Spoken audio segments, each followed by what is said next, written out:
Everyone. महर्षि अगस्त्य मुनि की 6 कहानियाँ। अगस्त्य मुनि सप्त ऋषियों में से एक थे और उन्होंने सीधे आदि योगी शिव से ही शिक्षा दीक्षा पाई थी। वे असाधारण जबरदस्त योग्यता वाले जीव थे। उनके अथक प्रयासों ने ही ये सुनिश्चित किया कि साधारण लोगों तक भी आध्यात्मिक प्रक्रियाओं का फायदा पहुँचे। सबसे पहले कथा। अगस्त्य मुनि दक्षिण भारतीय रहस्यवाद के पिता कैसे बने।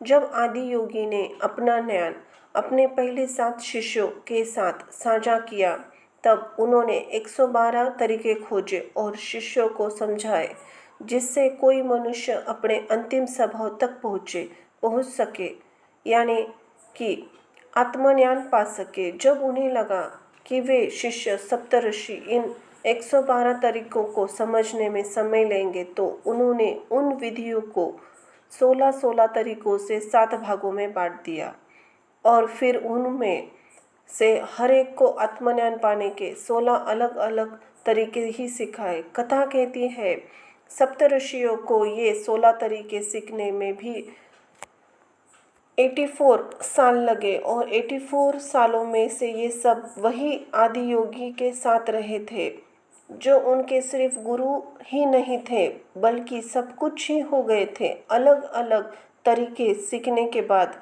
जब वे इस ज्ञान से प्रकाशित हो रहे थे, तब आदि योगी ने उनसे कहा कि अब जाने का समय आ गया है।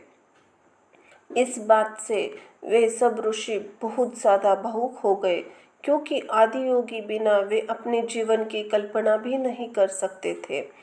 पर आदि योगी ने उनसे कहा, अब जाने का समय है। तुम लोग को जाकर अब ये सारी बाकी के संसार के साथ साझा करना होगा। जब वे लोग निकल ही रहे थे, तभी आदि योगी ने पूछा, पर मेरी गुरु दक्षिणा का क्या?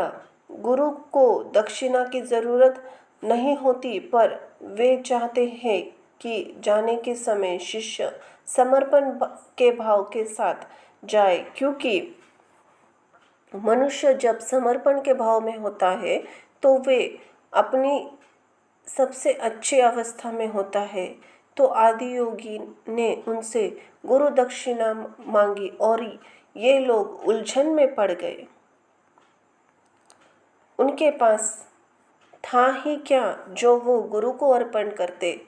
कुछ देर तक ऐसी उलझन में रहने के बाद अगस्त्य ने गुरु का इशारा समझते हुए कहा, मेरे जीवन में सबसे कीमती चीज़ें जीवन की ये 16 आयाम हैं। मेरे जीवन से भी सबसे ज़्यादा कीमती जो मैंने अपने गुरु से पाए हैं, मैं वो आपको ही अर्पित करता हूँ या समर्पित करता हूँ। इतने सारे सालों की कठोर साधना से उन्होंने जो कुछ पाया था वो आदि योगी को वापस कर दिया। इस इशारे को समझकर बाकी के शिष्यों ने भी ऐसा ही किया। उन्होंने दिन रात एक करके 84 साल तक साधना करके जो कुछ पाया था, वो बस एक पल में गुरु दक्षिणा के रूप में गुरु के चरणों में रख दिया। आदि योगी ने शांत भाव से कहा, अब जाने का समय है। वे खाली हाथ चल पड़े। उनके पास कुछ भी नहीं था और यही आदि योगी की शिक्षा का सबसे महान पहलू था, क्योंकि वे खाली हाथ कर गए तो गुरु की तरह हो गए। शिव का अर्थ है वो जो नहीं है, वे ऐसे हो गए जो है ही नहीं, वे इसी तरह के हो गए। तो उन सातों के माध्यम से सभी 112 तरीके अभिव्यक्त प्रकट हो गए।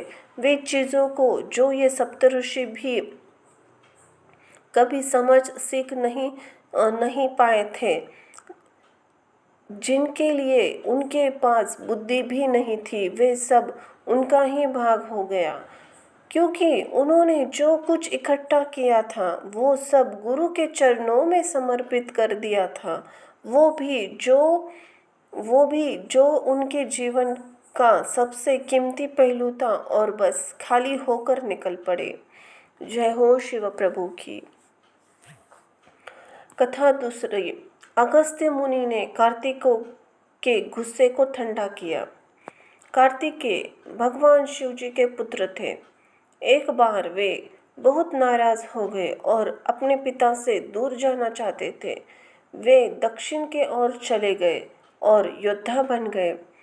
कई तरह से वे एक अनोखे योद्धा थे और जीतते ही चले गए, पर वे राज्य करने के लिए नहीं जीतते थे। उन्हें जो भी अन्यायी लगता था उसे वे नष्ट कर देते थे, क्योंकि उन्हें लगता था कि उनके माता और पिता ने उनके साथ अन्याय किया था, तो वे हर जगह न्याय स्थापित करना चाहते थे।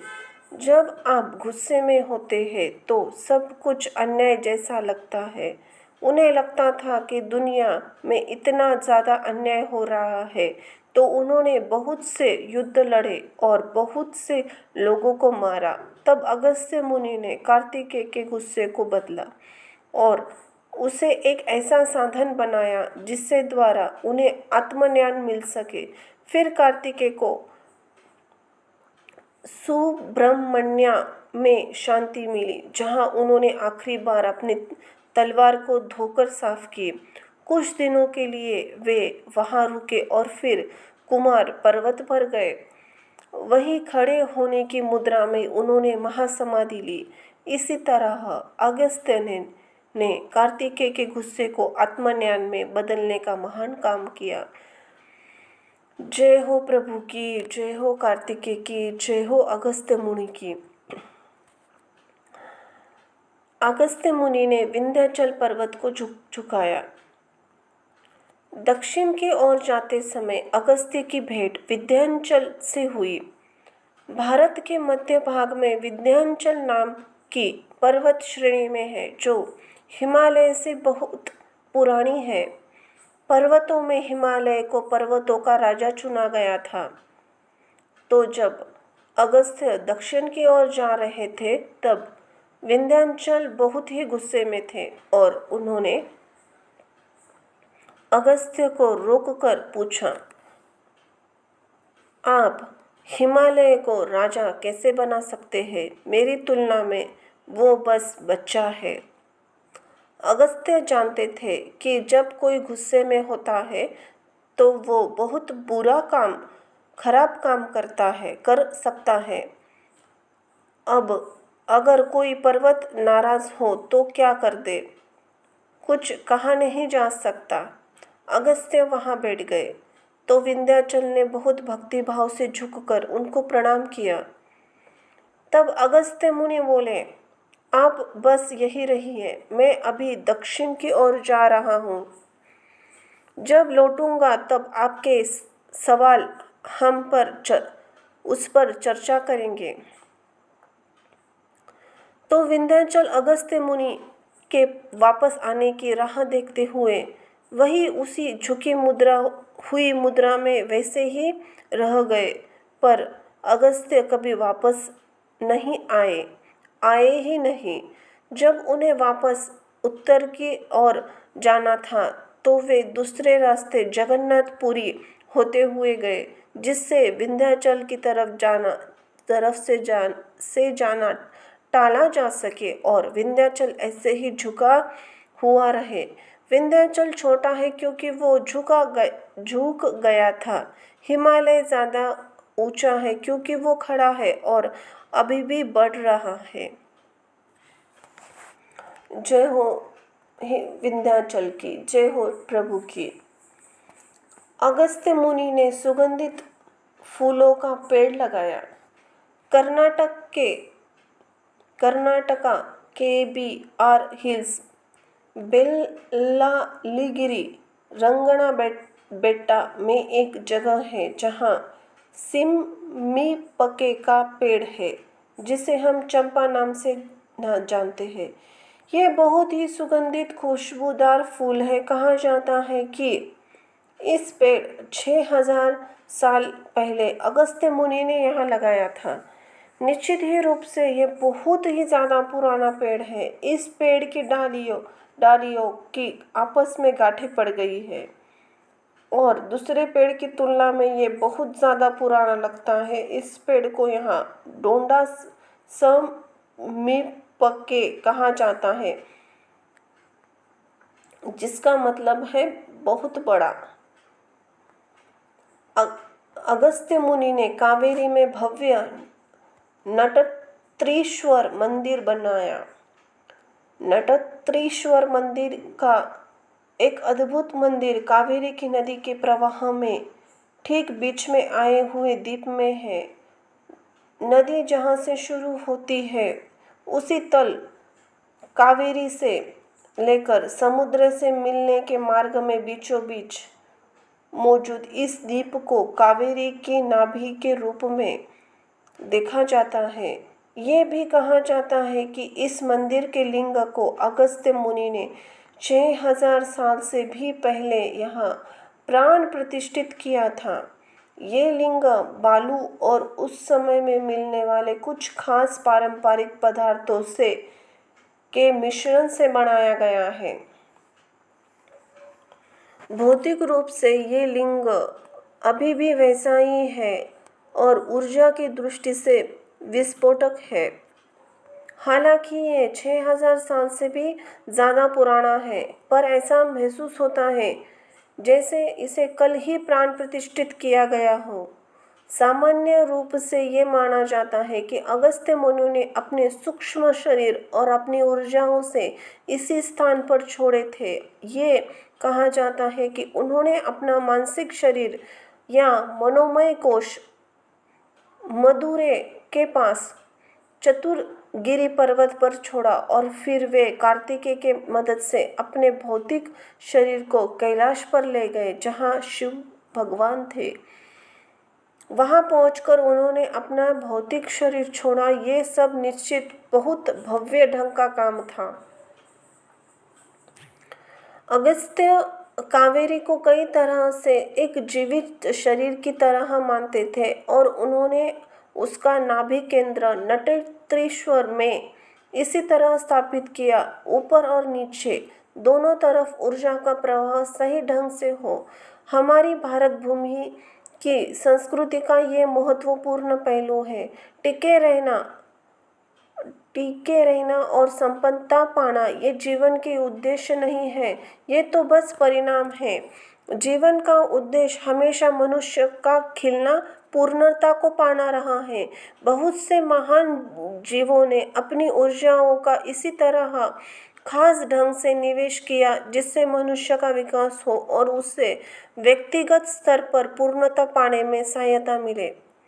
उन्होंने जरूरी ऊर्जा प्रणाली बनाई है और हर चीज़ उसके लिए एक संभावना बनाया है, नदियों को भी। अगस्त्य मुनि ने एक गुप्त मंदिर को प्राण प्रतिष्ठित किया। काशी सभी पवित्र शहरों में सबसे ज़्यादा पवित्र है और ज्ञान पाने का सबसे पुराना स्थान है। ये वो जगह है जहाँ किसी समय पर सैकड़ों आत्मज्ञानी रहते थे। आप किसी भी गली में जाए, कोई ना कोई आत्मज्ञानी मिल ही जाता था। लेकिन एक और काशी है उत्तर हिमालय की श्रृंखलाओं में, जिसे गुप्त काशी कहते हैं। वे लोगों के लिए अज्ञात थी, किसी को भी उसके बारे में पता न था। हमारे लिए गुप्त काशी का महत्व इसलिए है क्योंकि लगभग 75 साल पहले ध्यानलिंग की स्थापना की तैयारी का काम वहीं से शुरू हुआ था। वहाँ का मंदिर बहुत विचित्र है, पर अपने आप में बहुत ही सुंदर है। गुप्त काशी वो जगह है जहाँ अगस्त्य मुनि रहे थे और काफ़ी घूमे थे। या तो अगस्त्य ने ही या फिर उनके जैसे और किसी ने ही इस मंदिर की लिंग को प्राण प्रतिष्ठित किया था। ये लिंग जिस तरह से बना हुआ है वो अगस्त्य मुनि के काम करने के तरीकों से बहुत मिलता जुलता है, जो कि शुद्ध क्रिया है। कोई मंत्र नहीं, कोई तंत्र नहीं, दूसरी कोई चीज़ें भी नहीं। 100% ऊर्जा का काम। मैंने भी उसी तरह का हूँ। मैं सिर्फ यही चीज़ जानता हूँ और बस ऊर्जा के आधार पर जीवन के को एक आयाम से दूसरे आयाम में बदल सकता हूँ। जय हो अगस्त्य मुनि की, जय हो प्रभु की।